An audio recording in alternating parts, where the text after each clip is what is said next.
Good morning, everyone, and welcome to Christmas week. On today's show, we've got a bunch of news stories to cover, the Phil's Day Off segment, an update on all my current playthroughs, and of course, a lot of festive holiday hype. Hope you guys are excited. I'll see you in just a bit for today's episode of the Level 1 Podcast.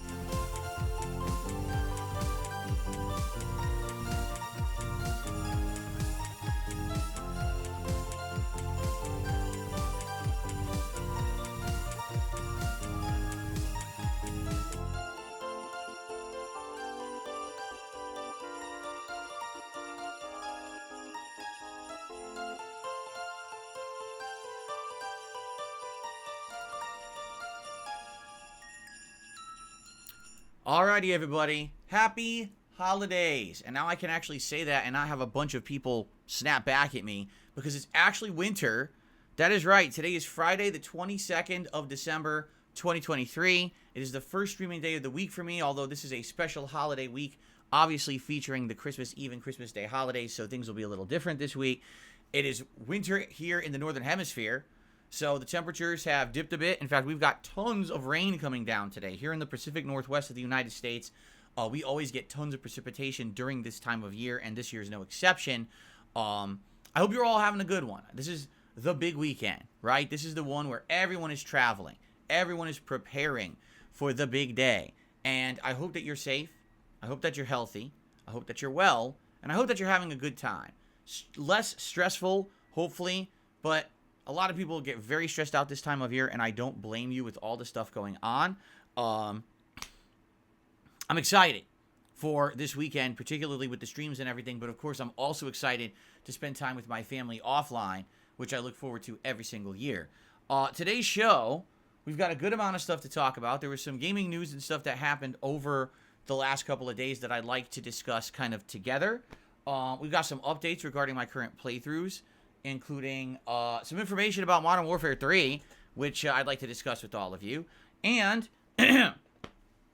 of course, it's our last chance to really talk about the upcoming holiday stuff that's going to happen here on my channels and prepare for it. So, a lot of stuff to discuss today. I hope that you guys are ready. So, first of all, welcome, everyone. And yesterday was my day off, right? And because of that, no streams or anything like that. And because of that, of course, as always tends to happen on my day off, we lose members, right? Members expire. There's no streams. Obviously, no one's going to renew their membership when there's no streams. And so that's why we're at 620 members again. I know. Every time we hit 650, we go back below again, and here we go again. So it is what it is. Don't worry about it. I'm not panicking. We've got a nice holiday week coming up of content. If you like this stuff, please consider supporting the channel with a membership or maybe gifting some memberships. I get the feeling over this weekend, you're going to see more people than usual on the streams for the holiday fun, so now would be a great time to do that, all right? So just wanted to address that before people freak out, because every single time we see a dip, people are like, oh, it's not the end of the world, everything's cool, all right? Let's talk, before we get to today, let's talk about what's happened over the last couple of days. 2 days ago on Wednesday, it was my final consecutive streaming day of the week, and essentially there were two big streams. One was Baldur's Gate 3 continuing, and one was Modern Warfare 3, and you guys were going to vote on a poll to determine if you wanted to see Warzone Battle Royale or if you wanted to see multiplayer. So, let's talk about Baldur's Gate 3. It went really well, although admittedly, again, every time I play this game, and now we're 12 hours in, there's still things that I don't understand. Actually, I take that back. I think we're 15 hours in. We are 15 hours in. I lost track.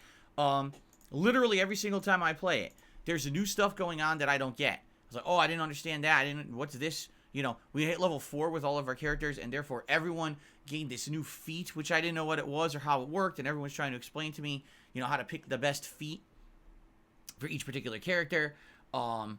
It's a huge learning experience. I almost feel like the first time you play Baldur's Gate 3, it's kind of like your education, and then if you were to go back and play the game a second time, that's your real run. Kind of like, again, as I said, when I first played Dark Souls a billion years ago, right? I just didn't get it. I was trying to learn on the fly, but there was so much to absorb and so much to try to learn without real proper explanation that first run was a nightmare, just a big train wreck. But after the fact, going back and having played it again and again years later, every run gets better and better as you understand the game more. By the end, I was doing magic runs, I was kicking the game's ass and having a great time with it, but it takes that level of investment, right? Again, I'm very happy that you guys have been helping me with this playthrough, because if you weren't, I don't think I would be liking it. I probably would be very frustrated not understanding certain gameplay mechanics and the like. Of course, going hand in hand with that are a bunch of idiots who just complain that it's hand-holding. It's not hand-holding if people are teaching me basic elements of the game that the game isn't clearly explaining to a newbie. You know, that's the difference. Anything that's explained to me, that's hand-holding. Well, then you're an idiot. Am I an offline streamer? No. People are going to want to watch the playthrough and help me to enjoy the game and understand it. Or else, why are they sitting here? They might as well not watch the stream and just watch on demand later when they can't help, right? What's the point of the live stream exactly?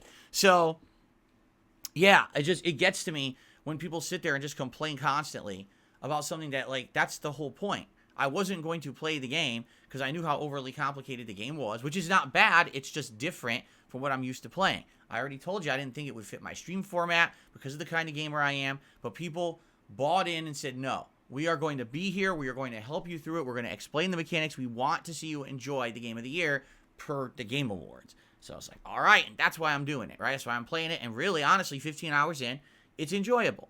Is it the best game I've ever played? No. Is it the worst game I've ever played? Hell no.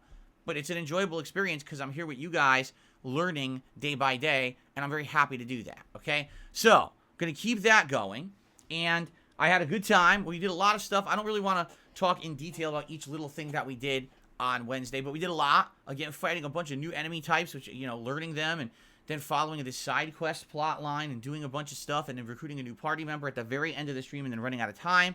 So, I'm excited to continue on today, all right? But it was a great stream, and I will say this, even though attendance has dwindled, because it has. You know, that first Baldur's Gate 3 stream, it was like 1,300 to 1,400 viewers. Then the second stream, it was like 700 viewers. Then the third stream, it was like 600 viewers. Now we're down to 400 viewers. Am I pissed off about that? No. Not everyone's going to watch the whole playthrough. Some people only wanted to see the very beginning to see how I was going to play it. Maybe they'll watch later on demand, but they're moving on.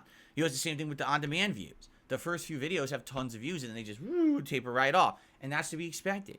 Any game that has a lengthy plot, that has a lot of stuff to do it, you know, kind of a slow build game like this one, never do you really retain overall viewership or anything like that. For me, I don't care. What I care about is engagement, that people are going to keep coming to the streams, enjoying them, and interacting with me, and we're going to have this great time making an entertaining product for all.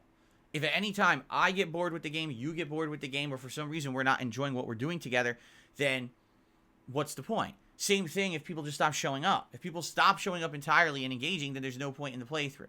That's why I'm enjoying the game to begin with. It's you guys helping me with it, not just me playing it for myself. You understand? So, if we keep that going, I'm okay. So, let's see how it goes today. This week, you wanted to see Baldur's Gate. You're going to see a lot of Baldur's Gate. It's today, it's Tuesday and Wednesday. So, even though this is an abridged week because of the Christmas holiday, I'm still playing Baldur's Gate 3 times, which is just as much as I've played it each of the past weeks that I started playing it. I'm not reducing the amount of Baldur's Gate gameplay because of Christmas. We're going to keep this as the main daytime stream for now and see how it goes, okay? But I certainly hope that you guys are going to continue to show up and hang out with me and make this a great playthrough like you have so far, okay? Excellent, right? And thank you so very much. I hope that you guys have enjoyed. I've enjoyed, for sure. And let's keep it rolling, shall we? Excellent. Okay. Then on that late stream on Wednesday night, and this is really what we need to talk about, all right? On Wednesday, we played Call of Duty Modern Warfare 3. And you guys voted this time to do Warzone, which I'm okay with. We had only done 2 major streams of Warzone up to that point, but, you know, 6 hours of gameplay of it. And so I was like, you know, this is fine. let's do some Warzone. Let's see how you guys think about it. Actually, I think we've done 4 hours of Warzone, right? Or was it 6? I can't remember. I don't remember actually how much Warzone we had done at this point. I can't remember. But I was interested to see how it would go. You guys voted for it. And I'm going to be honest with you. After an hour, I was incredibly bored. All right? Warzone, I hate to say it. First of all, I never really liked Warzone. I want to make this clear. I liked Battle Royale when we were playing games back in the day. All right? You know, the first one I ever played was, oh God, PUBG Battlegrounds, right? But even that wasn't great. I thought that it was just okay, and it ran like shit on the Xbox. Years later, they fixed it to run better on the Series X, but at that point, it was outdated. You know, I went from PUBG, then over to other games like, what was that one that I played? H1Z1, I think it was called. We played that for a little bit, right? Again, outdated, but at least it ran better than PUBG. And then when Black Ops 4 came out, and it had Black Ops 4 Blackout, the first real Battle Royale mode added to Call of Duty. That one resonated with me. Why? The map wasn't ginormous. It allowed you to feel at home and learn certain areas you like to drop, certain loadouts, things like that.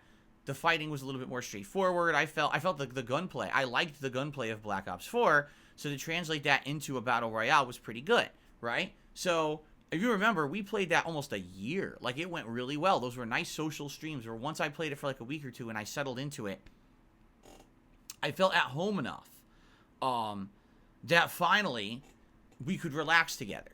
And so those streams ended up being hangout sessions where we'd have fun conversation while I was doing Battle Royale and all of that, okay? And then Warzone started to come out. And Warzone 1 I played, and I did not like it. I thought that it sucked. I didn't like the gunplay. I thought that the animations were too overly elaborate to even reload your goddamn gun, which was super frustrating. I didn't like the hit detection. I didn't like that every character was like a tank. I just didn't like Warzone 1. A ton of people loved it, and it became this thing, this viral thing on the internet where all the FPS players converted from like team deathmatch players to all of a sudden Warzone players, right? So then Warzone 2 came out. And when Warzone 2 came out, I gave it an honest shot. I played it for almost 2 months. I learned the map. I got better at it. We treated Warzone 2 very similarly to Warzone 1. And we had a good time with it.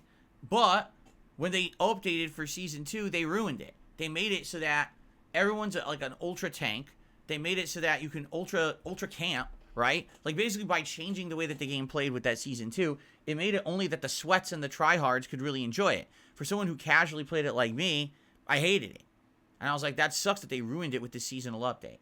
So now Warzone 3's out. And I'll be honest with you. You know, I've played it now for what? I want to say like 6-7 hours, maybe. I don't even know if I played it that long. I just don't like it. It's boring. That map is super boring. It's huge, but because it's huge, it's not fun. Why do you want to be on a map where every building has 17 floors? Why do you want to be on a map where there's an underground sewer, a tunnel above it, a street level, a building, and another level? Like, it's super frustrating. It really is. Like, it's just not that fun. And then by the time you find someone, one of two things happens.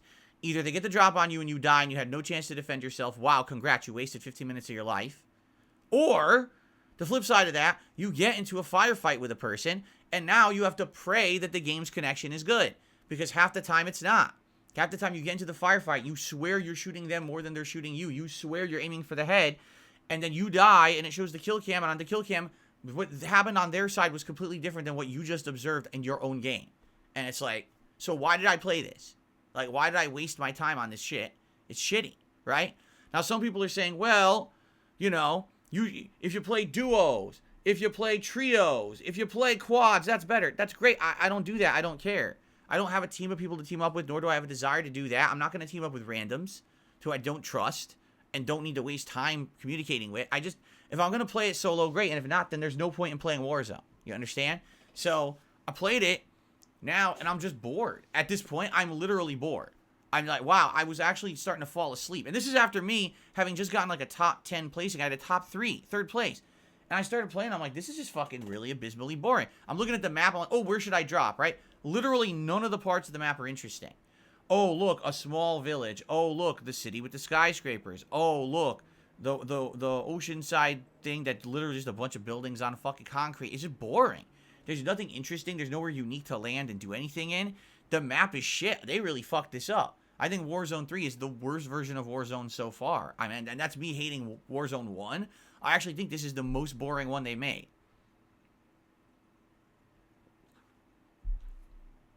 So basically, I played it for an hour. And the funny part was, when the connections were good, I was kicking butt. I got 2, 3, 4, 5 kills. Then, of course, I would die. And then sometimes I'm in the gulag and it's a head-up fight and I completely outsmart the person. And other times, it's complete nonsense. So here's what happens in the gulag for one time, right? It's me 1v1 with someone. I run up on them. There they are. I shoot them 3, 4 times, okay? They run behind a barrier. Okay, so what are they doing? I know what they're doing. They're going to reload because they were firing at me and missing. So I'm going to turn direction. I'm going to completely turn around, run behind them, run up, and I know they don't have full health because I just filled them with bullets, and I'm just going to melee them to death really fast, right? So I do that. I run up behind them. I melee them once, and then I instantly die. What? It literally didn't show them hitting me with a gun. Then you look at their kill cam, and on their kill cam, when I ran up behind them, somehow they were already facing me and filled me with bullets, and I never meleeed them once. So why am I playing this? You know what I mean? It's just trash. So there's no point to playing that mode. It really is terrible. It's fucking horrible connections, horrible server. You know, doesn't have equivalent experience on each side of the gameplay experience. So why? That's like playing Street Fighter, and on one side, someone picked Zangief and spinning pile drove you 3 times and insta-killed you, but on the other side, you completely dominated Zangief, and you're like, what? It's not even the same fight. How the fuck can you say this is 2 people playing each other? That doesn't make any sense. That's fucking Call of Duty Warzone. Like, what is this shit? Right? So, I just don't care. You know, I played it, and after that hour, I told you guys I was like, I'm so bored. I'd rather do anything else. And people were like, well, can you swap to regular multiplayer? So I did, and I'll be honest, I had a way more fun playing regular multiplayer than I did Warzone. But not everyone wants to see regular multiplayer. They're already bored of that, too. So, we actually played a few, there's Shipmas, which is Shipment, with a holiday theme, which is chaotic as shit, but still kind of silly fun. And we played the other one, too. There's 2 holiday-themed maps. What was the other one? Oh, the stupid snowball fight. That was so dumb.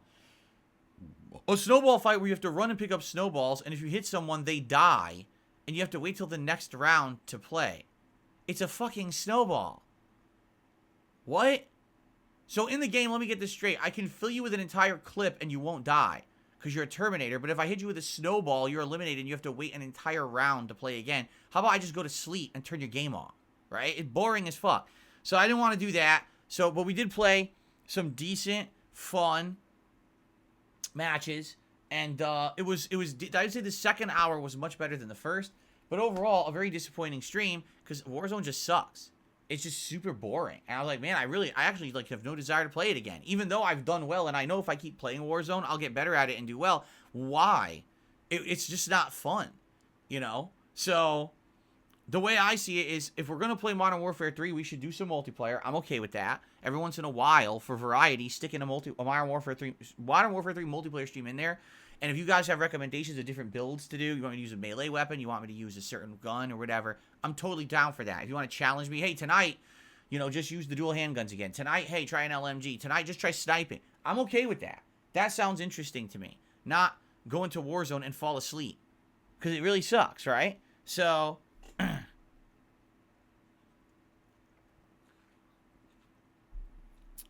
anyway, that's my thoughts on Call of Duty right now. Fair enough? I hope that makes sense. Anyway, so yesterday was my day off, which leads us to our usual segment called Phil's Day Off, where I describe what I was up to on my day off. Yesterday was the 21st of December, the first day of winter, and I well knew that because we're so close to Christmas, it was going to be a crazy day no matter what I did and how I did it. Now, I had many errands to run yesterday. I had to go grocery shopping. I had to go to the pet store. I had to go to the liquor store to get liquor for Saturday's marathon event. And I had to, grocery shopping, pet store, liquor store. That's all I had to do. Right? Yeah, that's all I had to do. But then in the meantime, I had to do some other stuff too. Like last minute, I got a call from my wife and asked me, could I go pick this up? Because it was something that was supposed to happen. Didn't happen. Can I go pick it up? Sure, whatever. So basically, I left early. Like, way early to do all my stuff. Normally on a day out, when I go out on a day off, okay, if it's my usual routine of stuff and I'm driving all around, I can get it done in around 2 hours, all right? Yesterday, with the amount of traffic, the amount of people that were out, it took me around 3.5 to almost 4 hours to basically do the same stuff, which really sucks because that takes time away that I want to spend with my wife, you know? We want to be home relaxing with each other and all of that. And, you know, on top of that, we had other things we had to do around the house because, like I said, one day a week we get to help each other do stuff. And, you know, my wife's doing certain kinds of cleaning. She wants me to help her with that, so it makes it less of a burden or a chore. And, okay, I'll definitely help you with that, but it just kind of sucks we have to do it all on our day off. What can you do? That's life, right? So, basically, by the time that we had gotten everything done, you know, it was like we're already exhausted. And we're like, so what are we going to do? So, finally, we did it. We ordered some food. We actually ordered from it's not really like an Asian fusion restaurant. It's more like they do teriyaki, but they also kind of do some Chinese food dishes as well. So we ordered this big like combo platter where you can get some teriyaki, but you can also get like some yakisoba noodles with veggies and chicken. And you can also get like another order of something. So we ordered the sweet and sour chicken. It's like this big combo deal that you can get. So we ended up getting a bunch of different things. And basically we each kind of picked on each one a little bit. You know, got a lot of different stuff, which was good. It was a good dinner. And then at night, basically what we did for like 2 to 3 hours, Kat played Goat Simulator 3. And I helped her with the tougher platforming segments, and we laughed our asses off because the game is funny, man. That game is not anything to be taken seriously whatsoever, but man, it is hilarious. There are funny parts that are in there. There's parodies of all kinds of things from real life. You know, just to give you an example, so there's a fake IKEA in there, and there's a mission where you have to help someone who shopped at IKEA build their IKEA furniture. But when you build it, it becomes a Stargate portal that warps in like 40 Swedish people out of nowhere. That's the mission. It's like, what? It's so wild and silly, but it's funny. So we had a good time, you know, kind of just playing the game together, hanging out, and we're, you know, Jasper, we played with him for a little bit as always when we do that on our day off and stuff like that. It was funny stuff. So that was basically our day off. Nothing crazy, nothing hugely important, except one shitty thing did happen that I guess I should address. It's, by the way, I'm not complaining. It's not a big deal. My printer broke. I've had this printer since 2017, and it's not a good printer. I remember in 2017, I was in the midst of doing something. It might have been like my taxes or something. I needed to print a bunch of shit, and my old printer had broken. I was like, I'm just going to run out to the store and buy a printer. This was like before even the era of like Amazon Prime could deliver something like same day or next day, and I needed it right away. So I ran out to the store and just bought some Epson printer and plugged it in. And I've used this printer for 7 years. It literally hasn't worked properly for 5. Like, I'm not kidding. Every time I want to use this printer, I go to print and everything's fucked up. So I have to clean the heads, realign the print nozzles, pick the selected numbers of which should print. And so after fucking around for 20 minutes, it'll print like a sheet for me finally. The thing's always been a piece of junk, okay? It really has been. But it was finally on its last legs for like a while. But I was trying to hold off on spending money. And then basically this month, I need to print some stuff to pay some stuff. I know that sounds weird because to most of you, you're probably like, well, I pay everything online. I don't get it. Me too. Except, you know, there's a few things. It's not my choice, but there's a few things that I have to pay every month in my budget. You have to print the form. Why? It's fucking 2023. It's about to be 2024, and you don't have a way to do this digitally? No. Oh, okay. I have to print a physical form to pay you. I get it. So anyway, I have to do this like every month, and it was frustrating because I go to do it. I got paid yesterday by YouTube, but of course all my money from YouTube is accounted for. It has to go right to bills right away. So I'm sitting in my office trying to do the bills, and I go to print the form, and it all comes out like nothing black will print. And I'm like, huh? So I have an extra ink cartridge. So I think maybe the ink's out, even though the printer didn't tell me that, right? I put in the other black ink cartridge. I put it in. Nozzle check, head check, clean the heads, blah, blah, blah. It just won't print. Like, black is just barely printing. It won't print anything. And I'm like, well, this is fucked. You know, this is completely fucked. I can't do anything with it. It just doesn't work at all. You know, what can I do? So I got to get a new one. So what do I do? Of course, I have to go on Amazon. I have to spend money that I don't really have to spend. I have to buy a new printer, rush ship. So it's coming today, supposedly. And it's just the most basic printer possible. It's nothing fancy whatsoever. It's just like, all I need to do is print a few pages of a document. Like, literally, there's like 1 or 2 bills a month I need to print a form. And then once a year I do my tax stuff. And that sometimes I need to print, sign, scan, and send back. I just need the most basic functionality. I don't need anything crazy, you know. But I got to get one. And I got to get it within a week so I could do my bills for the end of the month and all this shit. So I had to do all that. And I'm like, well, this sucks, right? it is what it is. And so it's coming today, but it's like more money I have to spend. Like I told you guys, things are tight. And especially with this event coming up tomorrow. Tomorrow, I'm ordering food. I bought a bunch of booze while I was out to be for tomorrow, which we're going to talk about in a second. I'll tell you all about it when we talk about tomorrow's marathon. So I got that I spent money on. You know, I got to buy games. Today I have to buy the Grinch game and whatever other game wins the poll for Saturday, which I don't know yet. We're going to see because we'll talk about that in a minute. So I got all this coming up, and then on top of that, it's like, oh, by the way, you also have to buy a fucking printer, and you can't wait. You have to buy it. Great. So, you know...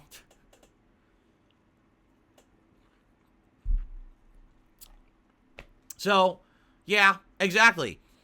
Copim just did a emo of flying money. Exactly, a stack of money with wings flying away out the window. That's exactly right. That's what happens. Like, bye-bye. There goes all my money. So, anyway, that was my day yesterday. Overall, the time I spent with Kat, I loved.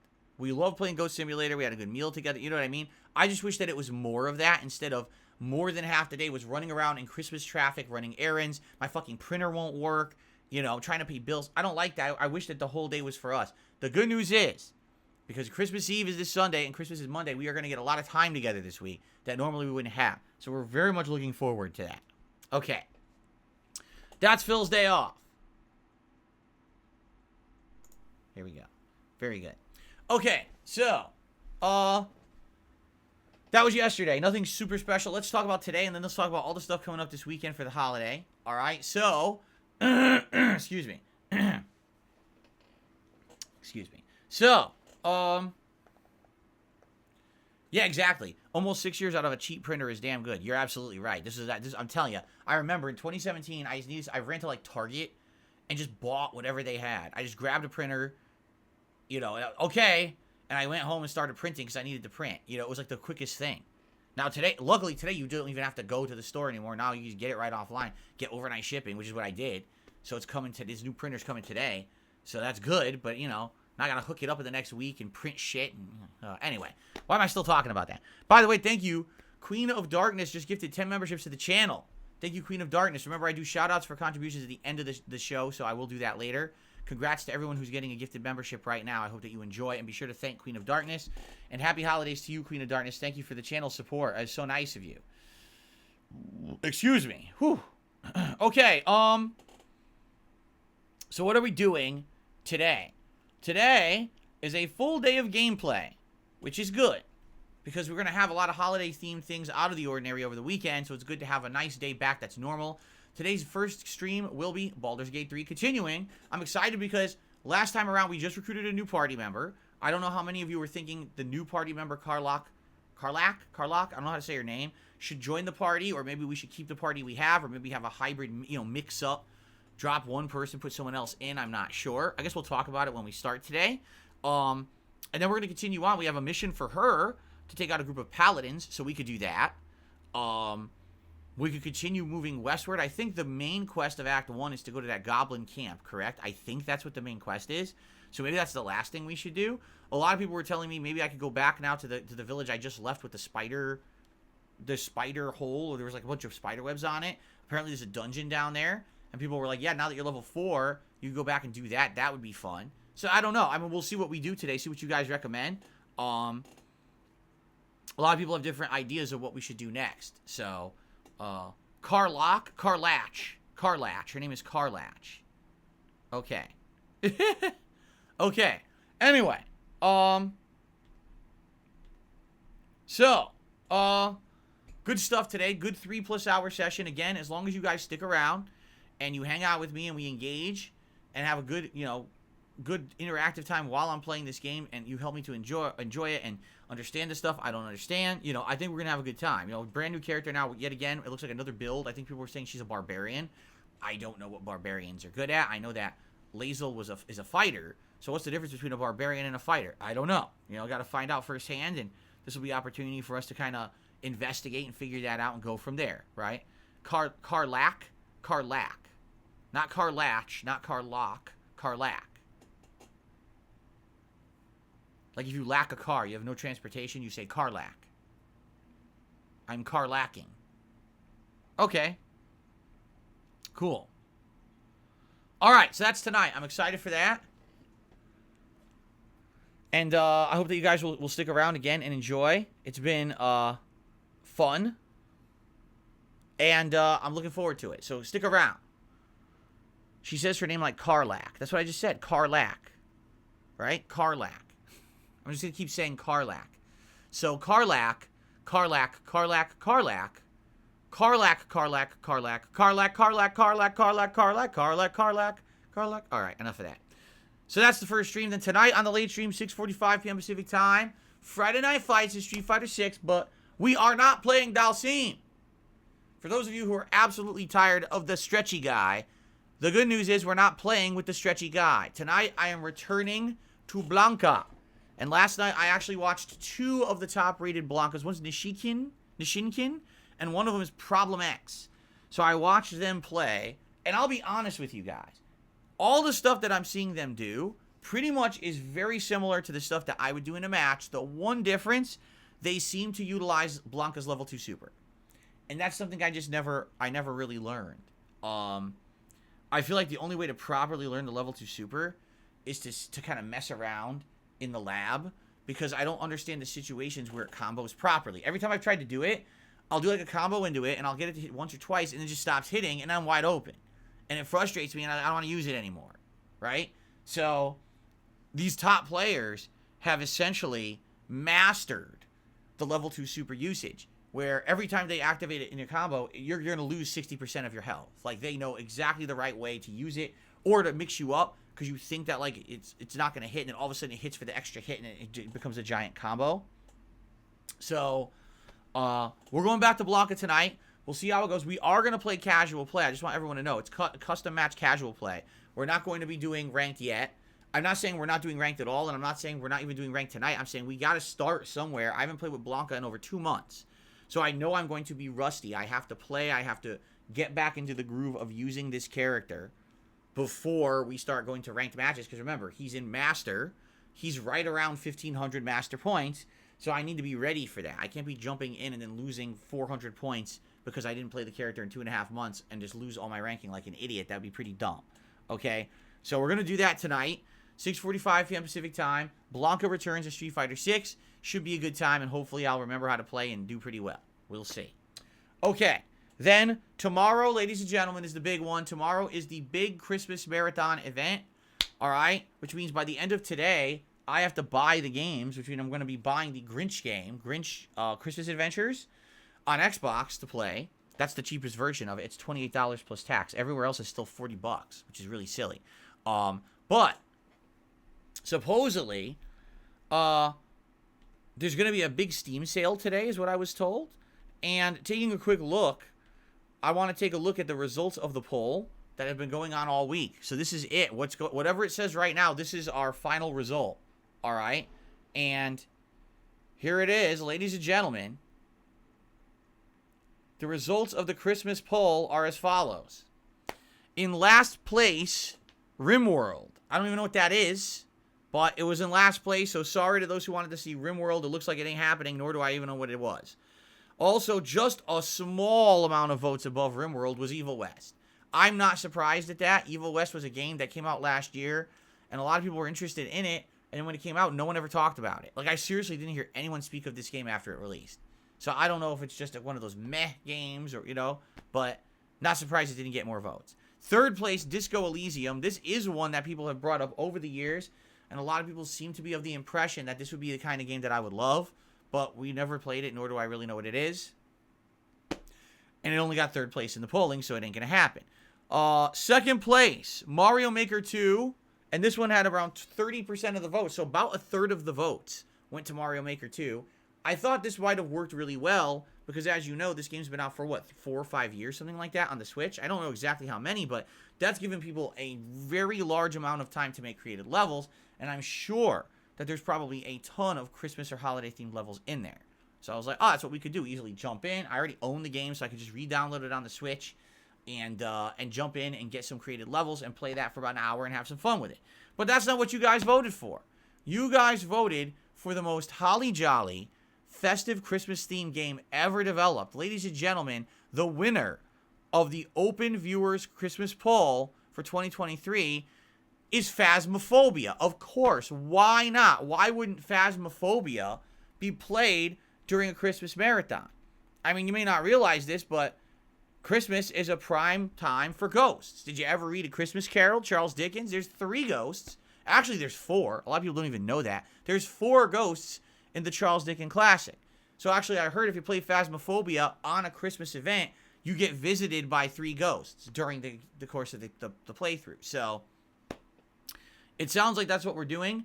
Now, I'm being told that there is a Steam sale today. I don't know because I haven't gone over there yet. But I need to, tonight, after my late stream, hook up my PC, my mini PC, and basically get it working, which it should be fine. I don't think there's any problem with it.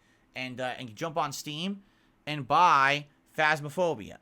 So we're playing that for about an hour tomorrow. I don't know much about it besides it's a horror game. That's literally all I know. It's a horror game. That's it. I've not spoiled myself on it. I've never seen a single moment of gameplay of this game at all. 0. So it is going to be a genuine, honest, first-time experience for me playing the game. I was actually supposed to play this on Halloween, and then we didn't have a Halloween event because I was sick. So this is tomorrow. So tomorrow, what are we doing? All right, the stream will start. We'll turn on around 10:45 a.m. The actual content will start around 11:15 a.m. We're going to do a festive level 1 podcast, wishing everyone the best, talking about Christmas and all kinds of fun stuff. And there will be booze. Yes, I will now notify you all. Yesterday I went to the liquor store. All right. And I purchased one particularly holiday-themed thing and a couple things that could be more generic, but here's what I got. So first of all, I got eggnog. Now, I've been telling you that I haven't really had eggnog except once a year for Christmas. And the last time I got it, I didn't like it. It was too watered down and too sweet. So this year I got the Pennsylvania Dutch version of eggnog. And I had one quick sip of it last night to see, is this the same of the one that I liked? I think this is the one that I liked, but it seems stronger. I took a sip, I was like, I don't remember the eggnog being this alcoholic. I think it said it's like 15%, so it's not that strong, but still I took a sip, I was like, man, it really tastes strong. So I don't know if the Dutch just like their stuff strong, or if it's just this thing, I don't know what it is, but it tasted good, and it did feel like thicker than the eggnog that I had last year that just tasted like water. You know, it was too watered down and too liquidy. So definitely this one will be better. So I got eggnog. I also got 2 different themed flavored drinks. First of all, I got apple cider whiskey, which essentially is whiskey combined with an apple cidering flavor. And it's, again, this, I want to say that one's like 15% liquor. So that's meant to be drank like over the rocks. And I've had this before over the years, but this is a new brand I have not had yet. I think it's called like Tennessee something. It has a big Christmas wreath on the front. I was like, oh, that'll be nice. I'll have some like alcoholic apple cider whiskey during the day. Just sip on it as I'm doing my stuff, right? That should be fun. But then I also bought something that's actually hard whiskey. Like, it's not the watered down. It's actually pure strength whiskey. All right? But it's peanut butter whiskey. I've never had this before. All right? I'm curious what the heck it's going to taste like. Because peanut butter combined with whiskey, right? That could be weird. Like, when I think whiskey, I think it has like a little bit of a charcoal flavor to it. It's got those almost oaky notes, you know what I mean? Peanut butter flavoring with that sounds like it could be really weird. But it's definitely it's something that's meant, it's pure strength whiskey. So you're like, so either you're going to take shots of it, or you're going to, like, cut it with something. But what would you cut peanut butter with, right? Right? Like, it doesn't really make sense. Like, if you're going to have whiskey, Jack and Coke or something, right? That makes sense. You could have whiskey with various different things. You make an old-fashioned. Old-fashions are really good. I've had those before. But what would you cut peanut butter whiskey with? I don't know. Right? I don't know. So anyway, so we got that too. And then I already had tequila in the house. Not to say that I think I'm going to drink tequila tomorrow. I think I'll stick with the eggnog and the different whiskeys. I think that's what I'll probably drink over the course of the day. So that's what I have for the marathon tomorrow. So basically, eggnog and the apple whiskey, I can just kind of sip slowly over the day. The peanut butter whiskey might be something I have to save for, like, if I want to take a special shot or something during the stream for some reason, in celebration, then I'd probably do that. All right? So anyway, that's what I got. That's what I bought at the liquor store yesterday. All right? So we're going to have that all day. to drink while I'm doing my fun marathon.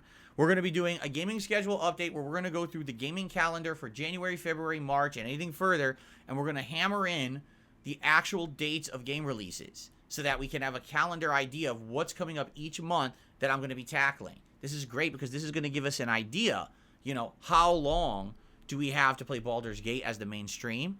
Do we have time to do other playthroughs? Because we are about to finish both RoboCop, and we're getting very close and probably going to beat Like a Dragon Gaiden also within the next 1 to 2 weeks. So since we're wrapping up these playthroughs, it makes a lot of sense to figure out what's next on the agenda rather than just all of a sudden not know what to do and have to rush into something, okay?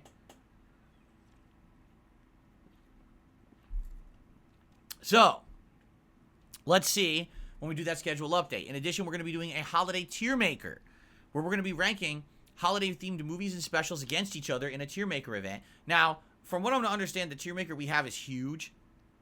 It's like, no exaggeration, like 40 things. I don't think we're ranking 40 things. That would take too long. I think we'll probably pick and choose the best ones and rank those. And a lot of them we're just going to be like, we're not going to get to it. I'm thinking like maybe at most an hour for the tier maker, but maybe not even. Maybe like half an hour, 45 minutes, right? I'll be wearing festive holiday attire all day. I have at least 4 holiday-themed sweaters.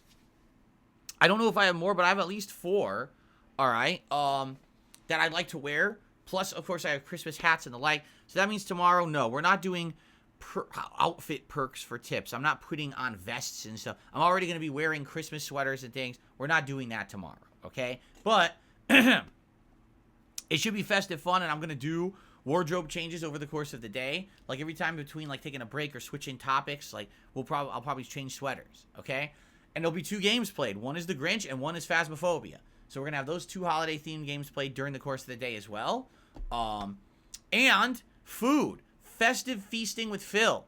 And my wife and I have talked, and I think we've determined what it is that we want to get, but I'm not going to spoil. We are going to order some food and do a live meal here with you, like I love to do. And at the very end of this event, all right, I have a Christmas-themed dessert, something that I've heard of before, but I've never tried, and I'd like to do it live at the end of the show and test it with all of you. Usually I do this. Over the last many years, I tried mince pies, then I tried Stollen, and I tried an actual, like, traditional fruit cake. Last year, I was going to try these cookies, but I got, like sick to my stomach. I think I drank too much of that shitty eggnog that I didn't like, so I didn't end up having the cookies. But this year, I'm going to make an honest effort to try to have the dessert as well, okay? So, hopefully it'll be fun. And you guys will join me tomorrow all day long. Like, if you can only come for, like, an hour, great. If you can only come for 5 minutes, just say hi. Great. If you can only come at the beginning or the very end, great. Because I'm going to start that stream around 10:45 a.m. That's probably going to be rolling until 8 p.m. or later. It's going to be an all-day event. Whatever. Just come by and say hello. And tomorrow, I'm absolutely sure people are going to be in a festive vibe. There's going to be people relaxing. Going to be people, hanging out and probably drinking themselves, right? Having a good time. Just enjoying this holiday time together. It's my special day every year that we do this. I'm really looking forward to it. All right, so I hope that you will all join me tomorrow for my annual Christmas Marathon event. Tons of stuff going on, tons of fun vibes. It should be a great time, okay? All right. Now, on Sunday, I am only doing one stream because it's Christmas Eve. So I'm going to do a quick podcast in the morning. It might not be as long as usual. We'll see. And then it's going to be DSP versus the Internet, my weekly React show. Okay, that's going to be fun. It's going to be over on DSP Reacts, and it's going to be Christmas-themed, and it's the last Christmas-themed show, because after that, Monday's Christmas. So, last chance for fun React stuff, and then that's it. I am not doing any other streaming that day. The second half of the day, I'm spending time with my wife. We're going to have a nice meal together and relax and watch Christmas movies and do festive stuff together. Same thing on Christmas Day. No streaming. We're actually going to be making food. We're going to make our own breakfast together. We're going to make our dinner together. We're going to spend time with Jasper and just have a really good holiday together with having no stress about work or having to run errands or having to go to appointments or anything like that. We're actually taking the time to actually have time together. I'll be back on Tuesday, and on Tuesday it's going to be Baldur's Gate 3 paired with a late night stream, and honestly, I'm not sure what it should be because I need your feedback. I need to know how much longer I have in RoboCop. I've been asking you guys who know RoboCop how much longer is left. No one's really answered me. I don't know how many hours we have left. If RoboCop needs like a full 3+ hour daytime stream to finish, then I'll wait till next week to finish it, you see? But I'm not getting any clear answers. So if RoboCop only needs like 1 or 2 hours left to beat it, then we'll beat it Tuesday night. But if not, then it'll have to wait till next week, okay? So please give me feedback today, tomorrow, over the weekend. I need to know how much is left in RoboCop to make that decision. So if we don't do RoboCop Tuesday night, then likely we'll do some Like a Dragon Gaiden. We'll do a couple hours of Like a Dragon Gaiden chill streaming on Tuesday night. And then on Wednesday, it'll be more Baldur's Gate 3. And then Wednesday night, we'll decide, hey, do you guys maybe want to see some more Street Fighter? Do you guys maybe want Modern Warfare just for a one-off multiplayer stream that night? Like, I'm okay with whatever that night, all right? So that's my streaming week. I'm off that Thursday. Now, that coming week after that, which would be starting on the 29th, so it'll be 29, 30, 31st. Yeah, so it'll be like the last 3 days of December, the first few days of January, okay? That week will be a full, normal streaming week where we're going to continue on with Baldur's Gate. We're going to wrap up whatever we need to wrap up, and based on the gaming schedule update we do tomorrow, we're going to determine what comes next. Whether it's a full new playthrough, just a quick one, some filler content, until the next new releases come out. If there's an extended amount of time between when new releases come out, well, then we could do another game or two, right? We could try to figure out what else goes into the schedule and balances with Baldur's Gate. But maybe we don't have that much time. Instead, we want to do odds and ends. Maybe we want to finish the Street Fighter 6 campaign, right? Maybe we want to go back to Elden Ring for a few streams just for variety. Maybe we want to do something that's a shorter game. I don't know. It all depends. So that's what we're going to figure out once we have the schedule in front of us of what's coming out soon. Then we can make that determination. All right? Okay. Outside of all of that, the only other thing you guys need to know about is I'm going to be working on my year-end series. And if you take a look at the calendar, okay, I'm thinking that the year-end series should take place the first full week of January. So that would be, you know, me starting on my Friday the 5th and ending on Wednesday the 10th. I think that's going to be the week I'm going to do them. My year-end series usually are twofold, but I'm actually going to get threefold, okay? Sound good? So, number 1, Game of the Year awards. I'm going to count down my favorite games of the year. Simple, but important. Number 2, most disappointing games of the year countdown. What are the games that this year I either had high hopes for or were overhyped and ended up being incredibly deflating and not as good as intended, right? Not necessarily the worst games of the year, but the ones that disappointed all of us the most, including me. By the way, my chair doesn't look centered, does it? It looks like it should be a little bit more this way. Whatever. And then, lastly, and this is the new event, okay? This new event, which I'm very excited for, is your interactive event called the Viewer's Choice Best Playthrough of 2023. You guys are currently nominating your favorite playthroughs of the year. If you type !best of 2023 right now into the chat, all right, you will be able to say, hey, this is my favorite playthrough, or these are my 5 favorite playthroughs that Phil did in 2023. And what's going to happen is, once we get through this Christmas week, the end of the month, I'm going to tally up all your nominations. I'm going to make like a top 10, and you guys are going to vote. And then that's going to determine your favorite playthroughs of the year. And we're actually going to do a special countdown just for you guys. All right? It's going to be fun. I hope you guys are excited for that. Now, the cool part about this is going to include a bunch of stuff that wouldn't be in my Game of the Year nominations. For example, typically, I wouldn't involve like a whole multiplayer game in there. Like Call of Duty Modern Warfare 3 would never make it to my Game of the Year nominations unless it was super good, and it's just not. You know what I mean? That doesn't mean that you guys don't enjoy that so much that you might want to say, hey, it's one of my favorite things you did this year. What about retro playthroughs? Like this year I did some throwback playthroughs like Chrono Trigger. Maybe that's one of your favorite playthroughs of the year, but that certainly would not be in my Game of the Year nominations. Do you see? So there's all these options of things that you may have liked, but not necessarily new games that would hit Game of the Year, and this is your opportunity to give them their time to shine. Give them a little bit of recognition and say, this is the kind of content I really loved from you this year. All right? So please continue to post up your favorites. And like I said, very end of this month, we'll tally them up. And we'll have that poll going, and that'll determine that. And then, like I said, that first full week of January, probably what I'll do is, like, one night I'll do maybe Game of the Year awards. And if we could squeeze in another one, and then one night we'll do, like, the most disappointing games countdown. We'll try to spread it out, so a couple night streams will be the year-end stuff. Okay? Cool. All right. Well, folks, we have reached a segment. But before we start that segment, I want to turn on my fan in here because I don't have a fan on right now because it is pretty cold outside. But it's feeling a little stuffy. Here we go.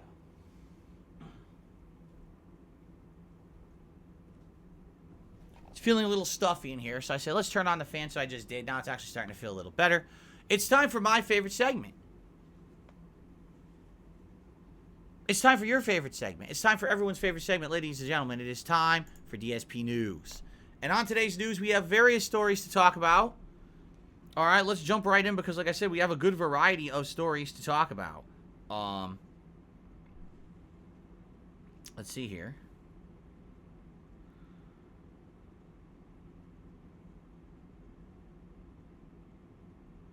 Oh, okay. We have two follow-ups to the hacking story about Insomniac Games. As you know, we talked about this last week. Ransomers and hackers hacked Insomniac Games. They held them for $2 million ransom. They didn't pay the ransom, and so they have released not only tons of game assets, their game development roadmap on the internet, but also personal information of ridiculous amounts of employees that puts them all at risk this holiday season for things like identity theft and stuff like that. So two updates have happened. The first update is that Insomniac directly responded and outright said,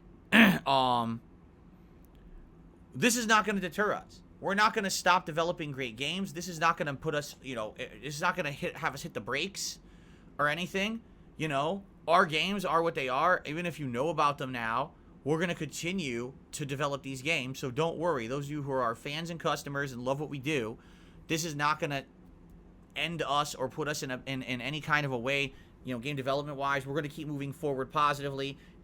Sucks that this happened, but we're going to keep going, right? So that's good news. If you're a fan of Insomniac, if you like the Spider-Man games, if you were looking forward to the fact that they're making a ton more, like they're making this Venom game, they're making a Wolverine game, it's good news for you, right?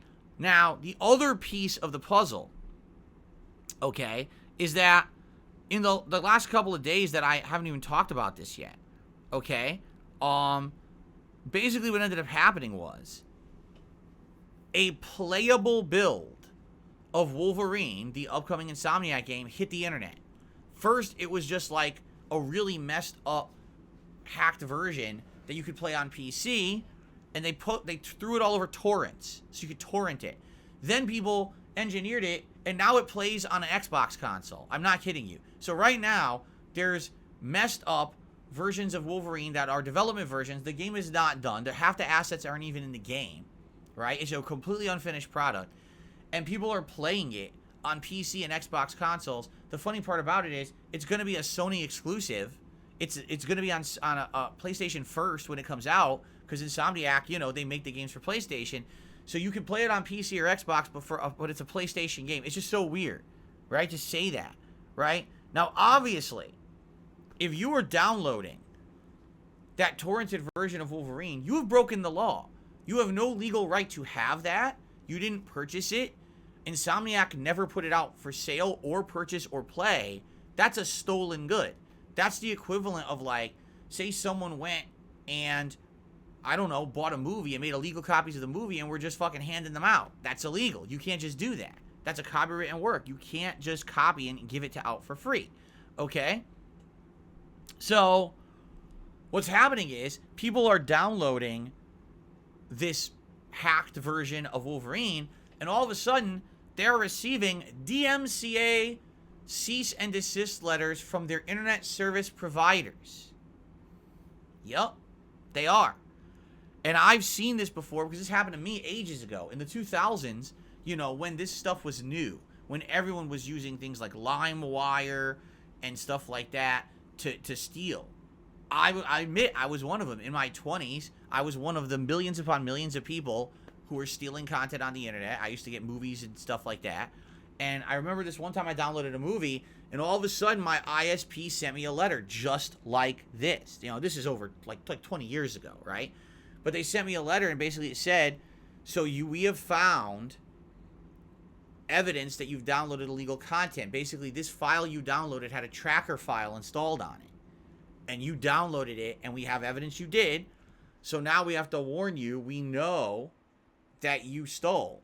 And if we detect it again, we have the legal right to kind of report you because you're using our internet for illegal purposes. And since we're notified of it, now we kind of have to let the law know. So you just stop right now. Okay? Now, in reality, Is that legal? Could they have done something? Maybe, maybe not. I don't know. I never looked into it. I tell you that. When I was in my 20s, it put the fear into me, and I was like, well, I guess that's it. I'm not downloading nothing else. I'm not going to be downloading from any of these torrent sites or LimeWire or whatever it is. I'm done with that nonsense. You know, I'm not going to put myself at risk where someone's going to come after me and try to sue me or something. So I stopped. Okay? Well, people are, once again, getting these letters from their ISPs. They're putting them all over the internet, basically. Yeah, I'm going to read one word for word. Notice of action under Digital Millennium Copyright Act. Dear blah, blah, blah, we have received a notification by a copyright owner or his authorized agent reporting alleged infringement on one or more copyrighted works made on over your Xfinity Internet service. So this is Comcast, what I have. What's the issue? The copyright owner identified the IP address associated with your Xfinity Internet account at the same time as the source of the infringing works. The works identified by the copyright owner and its notification are listed below. We remind you, use of our service in any manner that constitutes infringement of any copyrighted work is a violation of Comcast DMCA policy and can result in the suspension or termination of your service and account. What steps should I take? Search your devices for these files and delete them immediately. Call us for additional help. And it says right here, infringing work, Wolverine. And there's the file name for it. Infringement date, 12/20/2023. Yup. So there you go. Yep. So, I mean, in reality, do I think anyone's going to be taken to court because they downloaded an early unfinished build of Wolverine? No. But at the same time, do you really want to lose your internet because you downloaded it and you're playing it? And by the way, it's not a good build. It's a unfinished early alpha build with no environmental assets. It's like Wolverine, no actual detail on the body, running around attacking generic enemies or whatever. Why do you want that? Right? Anyway, so that's what's going on right now with that. But Insomniac's pushing ahead. Of course, the one thing you have to realize is that literally everyone who works for that company or recently worked for the company, because their information was leaked too, has to now worry about things like being impersonated, identity theft, because all of their basic information, their names, their addresses, their phone numbers is public. It's been put on the internet. And anyone could take that data and try to impersonate those people for various malicious things. It's messed up. And before you say, oh, well, why would anyone bother with that? No one cares about them. Because people are fucked up. People are crazy and think that just because they can get away with something, they should do it. It doesn't matter if it actually benefits them in any way, or even if they see the end repercussions of what they're doing. They literally will do something nasty to someone on the internet to know they got away with it without ever knowing it affected the person, just as long as they got to do it. It's pretty messed up. That's how these people are. So, in general, yeah, you feel really awful about this. And I feel bad about it because I've been through it myself. And I wish them all the best, especially the holiday season is the worst time for this to be happening, and it's happening to them right now. So, I guess we'll have to see what happens moving forward. Continuing on. You may not have heard this story. This one is kind of slipping under the rug. Dark Souls 2 and Armored Core Verdict today, which I think is Armored Core 5. Will go offline permanently. On March 31st, 2024, FromSoft put out a big post that they're shutting down the game servers permanently. Did you hear this? I don't think a lot of people did. So, what does this mean? Well, can you still play Dark Souls 2? Yes. Can you still play Armored Core Verdict today? Yes. But all online components will be disabled. All of those messages on the floor that are either troll messages or really helpful or says something like thrust crotch here or something like that because some dead body's bent over a ledge, you know, they're all going to be removed. They'll all be gone. There will be no online components of Dark Souls 2. They will all be removed from the game. And you might say, this early? Well, remember, Dark Souls 2 is a pretty old game. Dark Souls 2 came out, what, a decade ago? I want to say? Pretty much, or we're close to it. It's a 10-year-old game. And by the way, this only covers the original versions of the game. So the original Xbox 360 and PS3 version, the launch versions. Those are the versions affected. This does not affect Dark Souls 2 Scholar of the First Sin. That version of the game still will have online components and compatibility still working. The whole problem is, though, if you remember, when Scholar of the First Sin came out, a lot of people had issue with it. They were like, it's not, they changed it. You know what I mean? It doesn't play exactly the same as original Dark Souls 2. There's a lot of tweaks and things that change that game. Some people are sticklers for the original and want to play just the original. You can still play them, but you cannot play them on the original version on PS3 and Xbox 360 as they were originally designed. There will not be the online messaging or invasions or multiplayer. None of that will exist. Okay? So, that does kind of suck in my opinion. What if you want to go in and play the originals? Like, I distinctly remember when I was playing Dark Souls 2, how it was cool because that game you could go off in different directions and explore, and you could actually fight bosses and do things in different order. And I remember I was talking with a couple different content creators, like SSOHPKC. We were tweeting to each other at the time about how he went one way, and he did one thing over here, and I went another way completely and did something over here, and our gameplay experiences were totally different because of that, right? And at the time, everyone was hype. Everyone liked the game. Of course, now a lot of people are like, nah, it's one of the worst ones. Well, at the time, people liked it. It's just a shame to see games with these online components lose that. Like, for posterity purposes, you wish that people would always get the original experience if they so choose to play those games. And now it seems like the only way to do that would have to be playing Scholar of the First Sin, but that's not the original. It has differences. They've definitely changed gameplay mechanics and things in that one, and it won't be the same. Okay? So there you go. All right. Let's continue. Oh, so the next 3 stories are all tied together. No, actually, the next 2 stories are tied together. Bobby Kotick, longtime CEO of Activision, is finally stepping down on December 29th. It's 100% official now that the Microsoft buyout and merger of Activision Blizzard is going through. He's going to be gone in just a few days, 1 week. In 1 week, he's history, okay? A lot of people are rejoicing at this because they don't like Bobby Kotick. They think that he's basically been an awful leader and led the company astray. Other people are completely on the opposite side of the fence, saying, no, he was a really great leader. This is the end of an era. We don't really know how to react. And then there's people who don't really care either way, but make some interesting observations. For example, it has been reported that Bobby Kotick was being paid $155 million a year to be the CEO of Activision Blizzard, per his filings. He has to file reports with the government of how much he makes, okay? I want you to think about that. $155 million, okay? So they did some math, and they're like, well, the average person involved in game development gets paid about $40,000 a year. I actually don't believe that. I believe it's higher. I think what it is that they're factoring in the game testers that get paid like pennies. And so I don't think that I would think if you're a full-time game developer, at minimum you're probably making 60 grand a year. I could be wrong, but that would be my guess.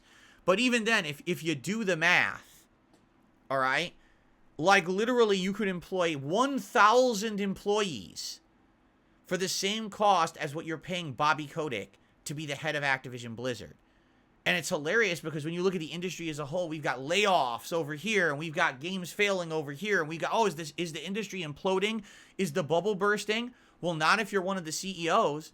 Why is it that these guys seem completely insulated from anything that happens in the industry, and they receive that much money a year as a payout?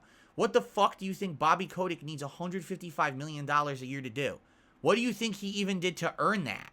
Sat in a fucking boardroom and told a few people a few decisions of what to do? Like, if anything, if you look at the company under his reign, there's been all these things that have been awful that have happened.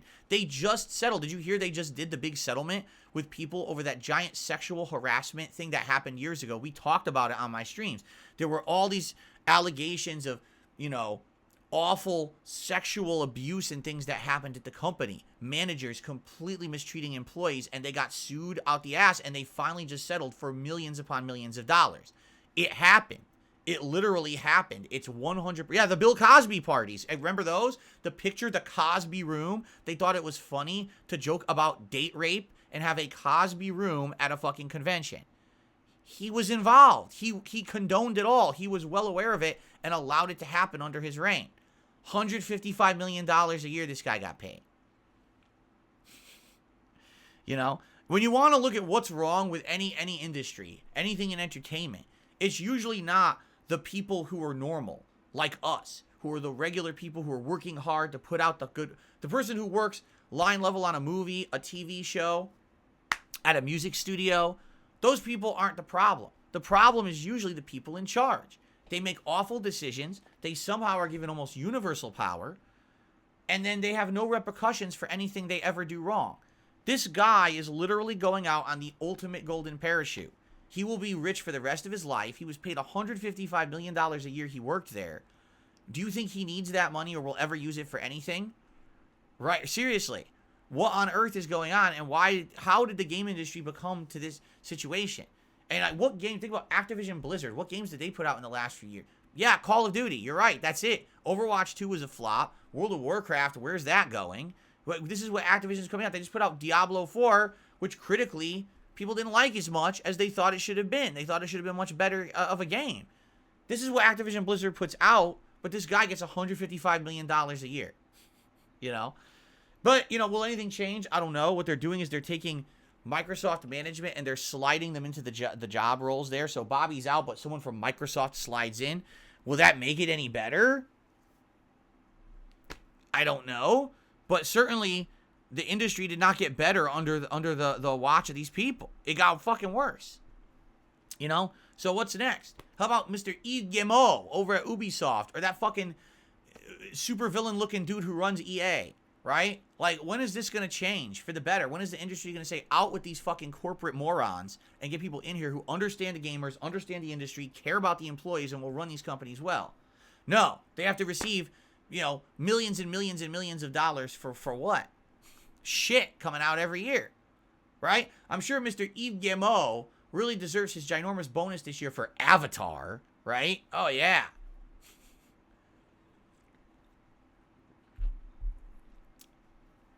Okay, one final story that's being literally misreported all over the internet, so I feel like I should report it properly to you.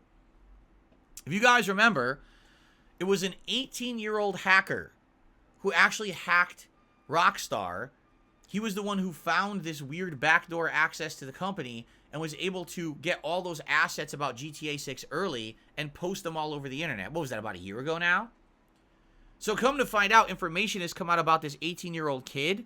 He already was under supervision watch when he did this hack.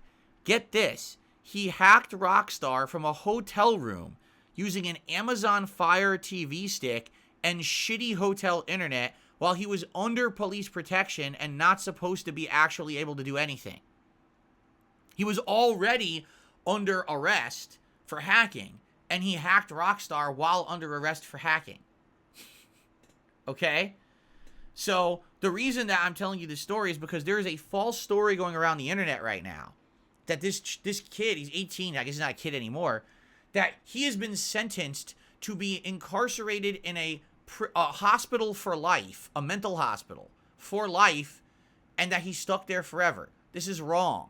People are idiots and misreporting the story. What happens is they've fully investigated this kid and diagnosed him. Supposedly, from what people are saying, he has autism. And it's to the point where he's like so hyper-fixated on hacking.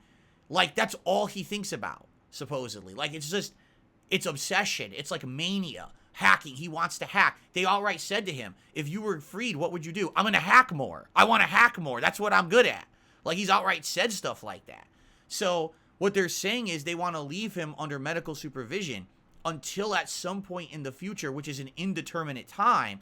It seems like maybe this is passed through, whether it's therapy or whatever it is, they can get this kid to stop being so insanely hyper-fixated and obsessed on hacking. Okay?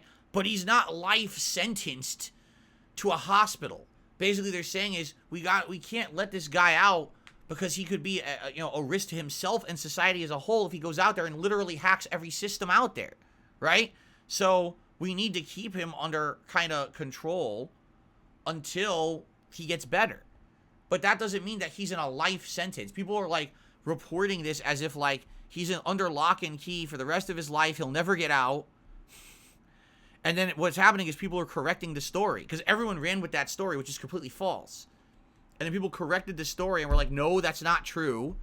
He's not like Magneto. They're not putting him in a fucking plastic cell so he can't use his magic hacking powers to control the cell and free himself. Like, what are you talking about?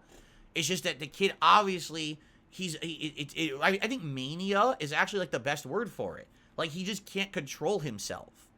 He's maniacal actions. And they need to try to get him back in a healthy way of thinking so that he doesn't just want to do these things. He's not, you know, locked up in a gulag 4 million feet below the surface of the Earth's crust because, God forbid, if he steps foot on the planet's surface, all hell breaks loose. Like, what are you talking about? And it's not a life sentence. It's that they want him to be better before he steps out in society because he's literally said to them, I will just keep doing this because I can. That's it, you know? So, that's pretty crazy. That's a pretty crazy story, you know? Pretty insane.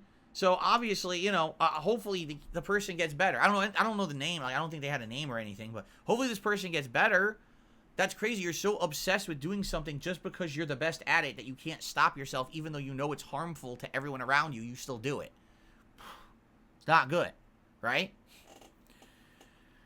Okay, well, that's the news for today. Now, ladies and gentlemen, it is time to get to shout-outs, so let's start with that segment, shall we? We have to get to it. And Queen of Darkness today, earlier, gifted 10 memberships, so congratulations to the following people. Excuse me.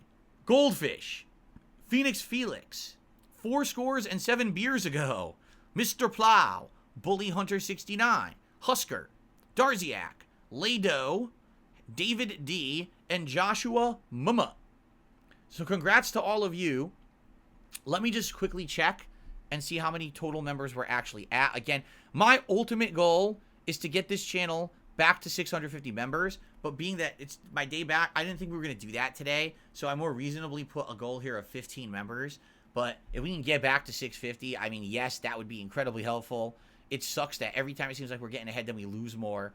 So right now, it says we are at 630. That's what it says, okay? So let's go ahead and update. So if we can get to 635 by the end of the stream, obviously I'd be very pleased with that. If we exceed that, great.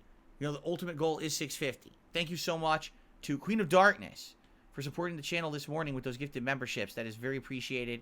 And again, everyone be sure to thank Queen of Darkness if you got a gifted membership. Okay. Our first tip of the day is a $5 tip that I received from It's Snowing. Okay, so someone named It's Snowing just did a $5 tip. Hold on a second here. There we go. A little bit of a delay loading my animations page today. I hope this works. We're about to find out. There it is. Okay.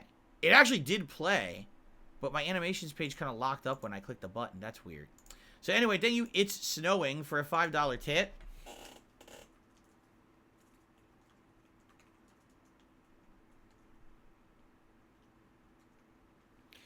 And they said the following. So either there's a hole in the roof letting snow in, or there's a giant standing in your office who has lots of dandruff. If it's dandruff, I can make a suggestion for the giant to try the amazing cleansing powers of Selsun Blue.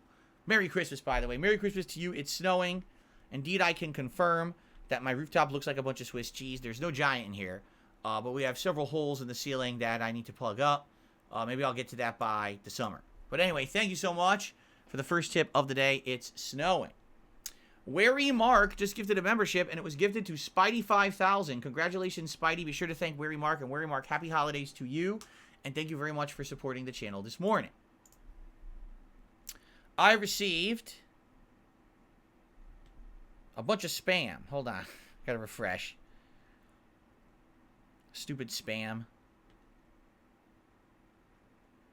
Right to the spam folder with you. Right? Hold on. Wait a minute. Oh, seriously? I could have done it this way? Anyway. I received a $20 tip.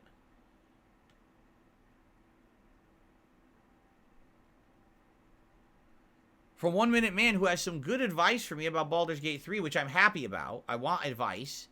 And I think that 1 Minute Man feels that this advice is going to help me with my playthrough. So let's read it here. It says, basically, when you level up, try to increase your perception and advantage to avoid missing attacks and rolls. Now, I wonder where those stats come into play. And the reason I say that is we did level up, right? But it seems like when you level up, what do you get by default? HP. You unlock spell slots. You sometimes unlock specialty things per your class.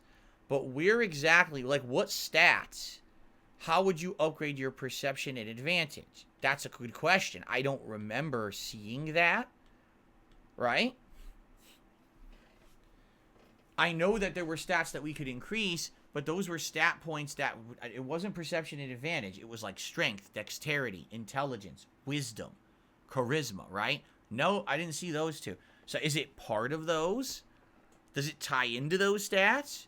Or is it every certain level, every certain amount of levels, then it asks you to level those? I wonder.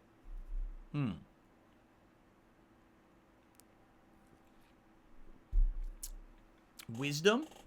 Is it under the wisdom stat? I don't know. All right, we got a little bit of time left, everyone. If anyone has any questions they would like to throw my way, by all means, please do. I'm open ears here.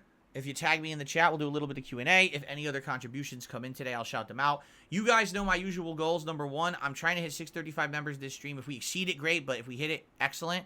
And I'm trying to hit the tier 1 tips goal of $50 today on this stream if we can. If we don't, it's not the end of the world, but those are my general goals for today's stream. Happy Friday to you, Derek. You posted up your DSP versus the internet videos. Great. Thank you for that. Everyone, you got today and tomorrow to do that for Sunday's Christmas Eve special. Have you seen John Wick 4? No. I only saw John Wick 1 and 2. I never saw 3, and I have not seen 4. So there you go.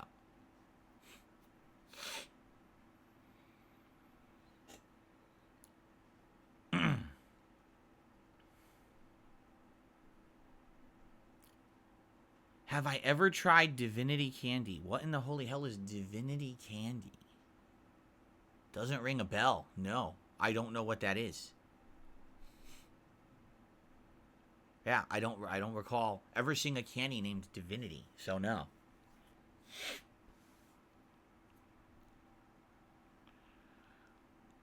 You cannot believe I never played a Valkyrie profile game before. I never did, Jamie. Until, you have to understand something. Until I became a YouTuber, literally the only exposure I had to almost like pure Japanese style games was like Street Fighter, maybe Guilty Gear in the fighting game franchises.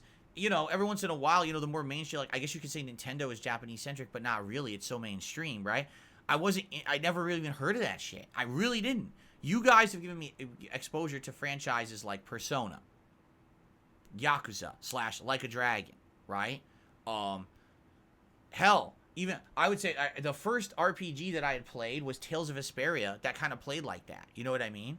That was kind of in that, everything looked like an anime character or whatever. So, yeah, I was just kind of not in line with any of that stuff, you know. Now I'm aware of this stuff, being a content creator for 15 years. But now hold on, I just missed a bunch of things. Let's see.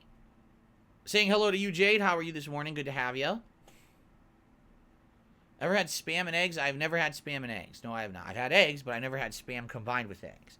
Dragon's Dogma 2, absolutely I'll be playing next year no matter what. I'm very interested in it. I loved the original game many years ago, and now that I'm an interactive streamer, I feel like that playthrough would do way better because that's the kind of game that we can have fun interacting while I play it, as opposed to back in the day, I was an offline guy. I didn't do streams, so I was grinding in the game and making endless hours of content that people were like, man, it's just more grindy content, right?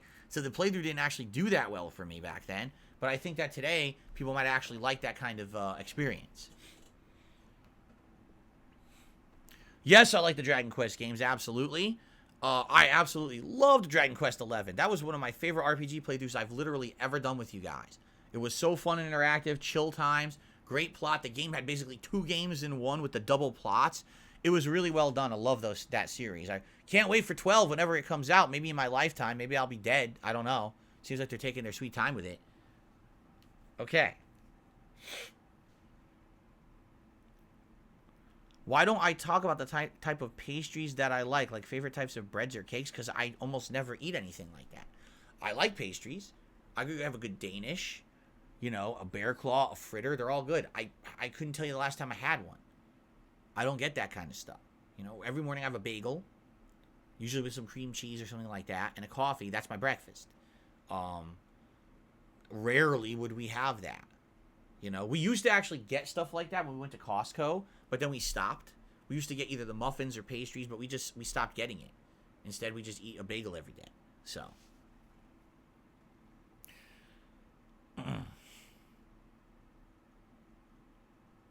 Derek, I'm glad to hear you liked my Christmas with the Cranks review. For those who don't know, I did release my final holiday review of the season, Christmas with the Cranks movie review, over on my DSP Reacts channel. So if you didn't see it yet, go check it out, youtube.com/@DSPReacts. That's my last one. I've now done 4 for the month, and that's enough for this year. Next year, I will likely continue with more and a good mix. So I hope that you guys will enjoy that. Congrats on beating God of War 2018 yesterday, Tito Man. I'm doing good, Jay Kuma. Thank you for asking.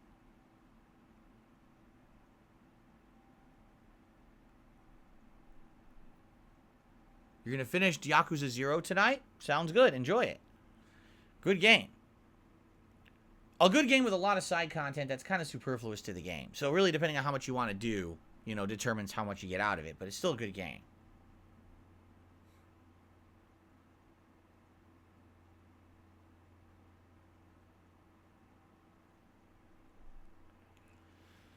Jingle All the Way, yes, I saw Jingle All the Way in theaters with my father when it came out as a brand new release, and I really enjoyed it. One day I will likely do a review of it. I think I will. Just not this year.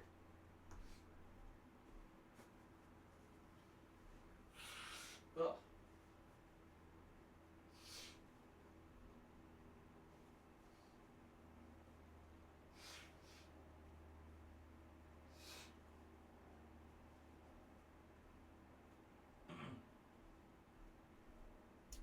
Okay.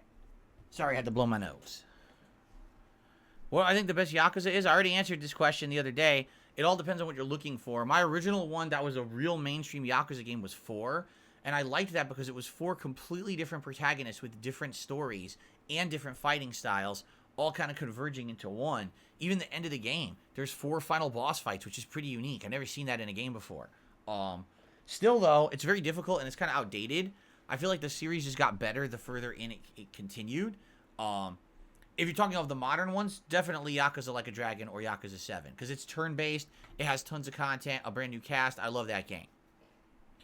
I'm not going to do the Tekken 8 demo because there's no point. The Tekken 8 demo contains a spoiler of the main story, which I don't want to spoil.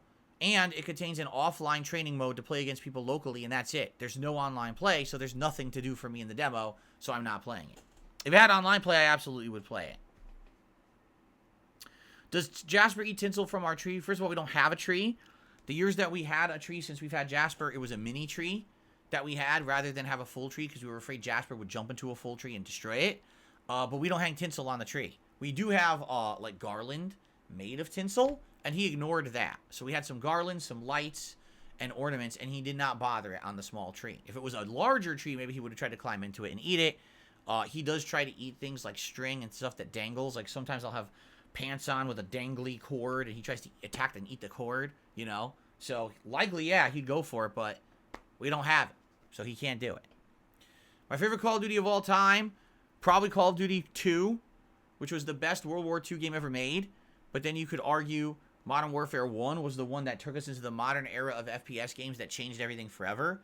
For me, YouTube era would probably be the original Modern Warfare 2, because in 2009, that was a game that put me on the map. Like, people were like, whoa, Phil's playing Modern Warfare 2. He's doing fun commentary. He's getting kill streaks. People started coming to my YouTube channels to watch a variety of content with that game. You know, at that year, 2009, I had played a whole lot of Street Fighter 4. And people liked that, but then when they saw I was playing Call of Duty as well, they got very excited for the future. So, YouTube-wise, Modern Warfare 2. Gameplay-wise, probably Modern Warfare 1. Overall, I like the oldies, so probably the original Call of Duty 2. What's up, X-Shooter? How you doing? Derek, I have many toys like that for Jasper. In fact, we bought Jasper a stocking full of toys that we're going to start giving to him like one a day over the weekend for Christmas. And it had one of those sticks with like a dangly thing at the end that you can play with. And we've already played with it a few times with him, and he likes it. That's one of his favorite style of toys. Do I like chocolate on... Oh, since I like chocolate on Christmas, did I buy any chocolate? We have chocolate. We went to Costco a couple weeks ago.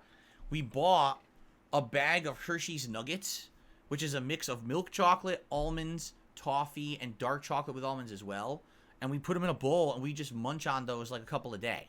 That's going to last months because we don't eat a lot of candy. So every once in a while, you have a hankling for chocolate. You go, yoink, you're done. But we also bought a special box of specialty chocolates, holiday themed, that have fillings and things, also at Costco. And we're going to open that on Christmas Eve and have some together and eat it over the course of the holiday week. So there you go.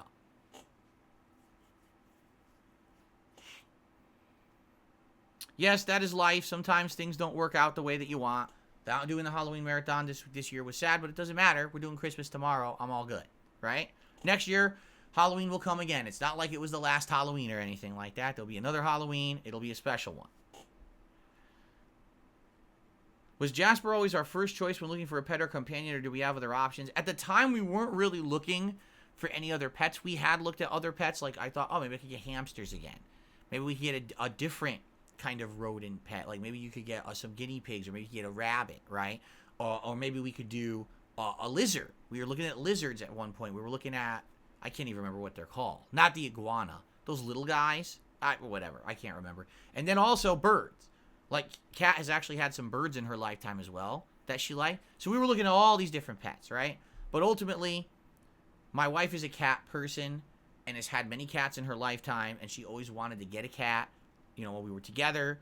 And after basically kind of, you know, living together for a year or so, you know, kind of being convinced, and then we started looking at shelters. And Jasper was not our first cat that we ran into that we were interested in. We actually went to quite a few different places for like a few months, actually. We spaced it out. We wanted to be sure that whatever pet we brought into our life for the long term was the right choice.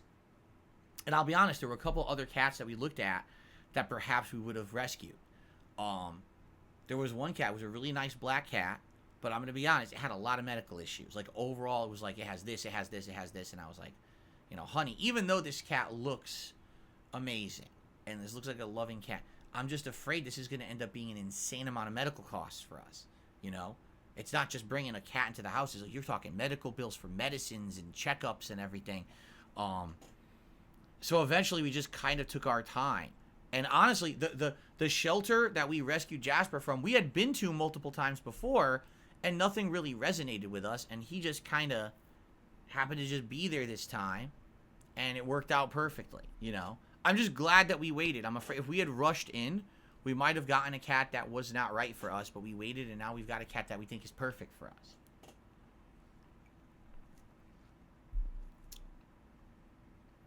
Lindor chocolates is your mom's favorites. Lindors are pretty good. I like the ones that are the balls that they fill with filling. Like, they could put like the cream and stuff in them. Those are pretty good. I haven't had one in a million years, but those are very tasty. Cookie and Chestnut, yes, of course. Our holiday friends, Cookie and Chestnut, are behind me. These Christmas decorations will stay up at least until the first week of January. I have not determined yet if I'll be taking them down the first week of January, or if I'll leave them up a little longer. I mean, it is my favorite season of the year. Maybe I'll leave them up until I do my year-end series. And maybe once my year-end series are done, then we'll retire the Christmas decorations and we'll move over to more generic for January. I don't know. I love this time of year. I don't like seeing it go. I really don't. It pisses me off. I don't want to lose Christmas. Do I like Ferrero Rocher? I just think it's okay. Hazelnut's a good flavor, and Ferrero Rocher's okay. I don't know why people have this weird meme about it. Oh, that person can afford Ferrero Rocher. They must be rich. It's like, you do realize that they're on sale all the time at the store, and they're not expensive, right? It's a weird thing people say about the Ferrero Rocher. I don't understand it. Very bizarre. No, you want to know what people should say? Wow, that person must be rich. They went out and bought a giant bag of Mr. Beast chocolate, because his fucking chocolate is so insanely overpriced. I'm not kidding. The bag costs like $30 for like a bunch of little mini bars. We saw it at the grocery store. We're like, what the fuck? For those little tiny bars? Like, who does this guy think he fucking is? Who the fuck would buy that? And you want to know the answer? No one. because all that shit was out for Halloween. No one bought it. It literally, they had piles and piles of that shit at the grocery store. No one bought it. Everyone was buying the normal chocolate. Everyone just ignored his shit.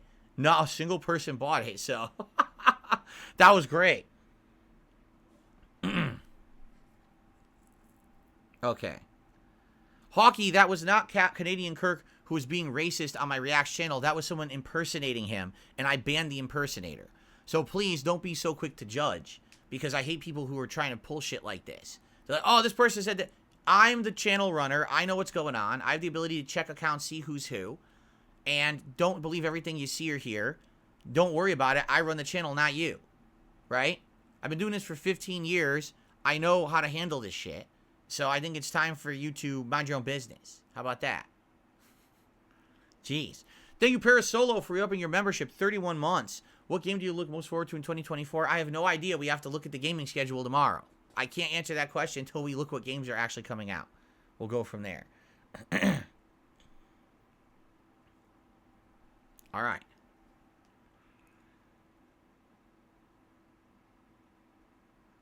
You bought eggnog yesterday, Tito Man. Eggnog's pretty good.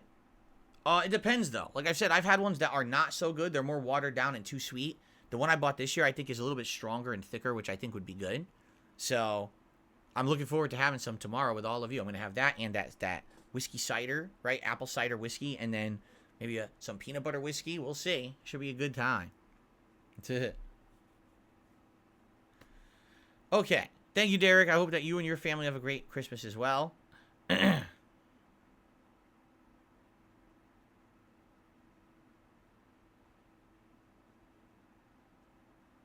Ah, my eye.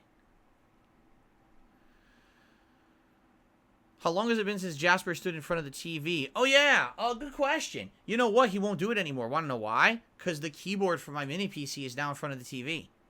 So if he goes up there, there's nowhere for him to stand anymore. So he can't do that. He can't paw the TV anymore. You're right. He used to go up and do that. He would paw the TV and block my view, but there's no room. The keyboard is now there. So probably much earlier this year, right? It had to have been before the mini PC arrived. I received a $10 tip from Amnesiac Aaron. Happy holidays to you, Amnesiac Aaron. Let's get you up on the leaderboard. Well, actually, let's add you to the leaderboard, I should say, and see what you have to say this morning. And excuse me. By the way, how many people do we have? Wow, we still have over 500 people. I'm surprised we're still getting this many for Baldur's Gate 3. I'm very happy. Thank you all for showing up today to chill with me in Baldur's Gate 3. So he says, hey, Phil, I've been gone a while. Just busy with working night shifts. Hope you're doing well. Merry Christmas. I'm excited to catch up on Baldur's Gate 3. Sounds good. I hope that you do enjoy the playthrough. I'm getting better at the game. I'm learning more about it every single time I play. It's a good time. And I thank you for the support, and happy holidays to you, and hopefully you enjoy. We're 15 hours in, starting hour 16 when I boot her up in just a minute here. Okay.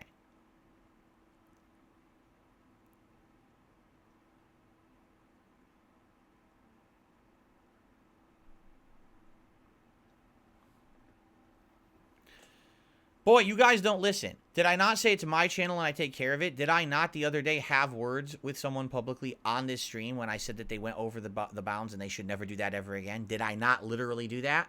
So could you shut the fuck up now? Thank you. Happy holidays. Shut up. It's my channel. I'll take care of that stuff. If you see it and I'm ignoring it or missing it, let me know. I appreciate the notifications. But for people to sit here gossiping in the chat about this stuff is not going to fly. And if I see it, you're going to get timed out too. Little gossiping of like children, especially during the holiday season, is not appreciated nor acceptable here. Okay? I might have missed it. You guys got to tell me. You guys got to tell me what's going on so I can find it. You got to understand a lot of streams, it's just me on here. And if I'm playing a game and stuff, I'll miss it. And I think that the appropriate parties know what I'm talking about. I had a word with them the other night about it, and they better have learned their lesson because I'm not going to have that kind of stuff on my streams. And I think they know that. All right? The weather is cold and wet here today, pouring downpours outside. So much so that our usually we have critter friends that come by in the morning and they want some peanuts or whatever. And I went to the pet store yesterday, and I told you when I went to get stuff for Jasper, I actually bought some more of those suet blocks I told you about. But we didn't even put one out. It's so wet. We don't want to put it out there. The whole thing's probably going to disintegrate. So we're going to wait for it to stop raining so hard and then put some stuff out there for them. Now, why are there 2 different Tito men in the chat? Because there are 2 different Tito men. They think I'm stupid or something. I can see that there's 2 different people with the same name. There was a different Tito man earlier, and now there's a not Tito man. Or did you change your name? Actually, I think he changed his name during the stream. Did you change your name during the stream? I think he did. Well, see, I'm observant. I noticed the change. Tito man confirmed that it's really you. So I know it's not someone impersonating you. Yes, you can change names on YouTube. Absolutely you can. I know for a fact because I've done it to my accounts myself.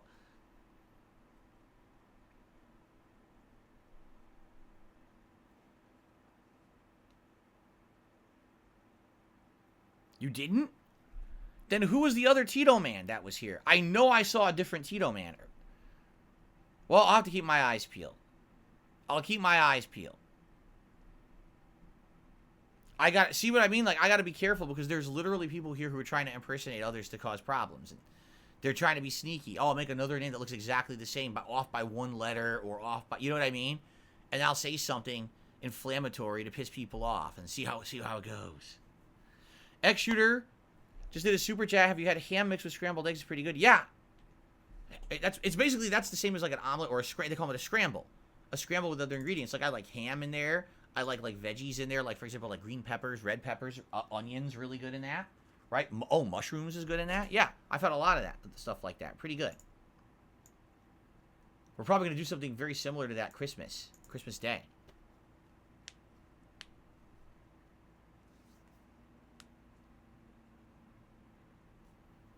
Do I like Reese's chocolate? Yeah, but Reese's is more known for the peanut butter, not the chocolate, right? But I do like the Reese's chocolate that comes with the peanut butter, yes. Oh, Tito man, I'm not saying that it was you. I'm saying there might be someone impersonating you. Someone who has your name and is off by like a digit or 2, and they're trying to, you know what I mean? So don't worry about it. Like I said, I'll keep an eye out for it. All right, I just realized how late it is. Holy crap, we have to end this show, guys. Wow. I did not realize how late it was. Thank you all for watching the Level 1 podcast. Tomorrow is the big day. Tomorrow, it is our Christmas celebration together. It only comes once a year. It's a special time of fun, festiveness, and all kinds of, cool stuff. I hope you'll be here tomorrow if you can make it. And if not, don't worry. I'll be recording and splitting it up into parts and uploading it over my various channels. So you won't miss out. But I will hope that you guys can join me for the festivities tomorrow. Thank you all. Merry Christmas, Happy Holidays. And I'll see you tomorrow for the fun event.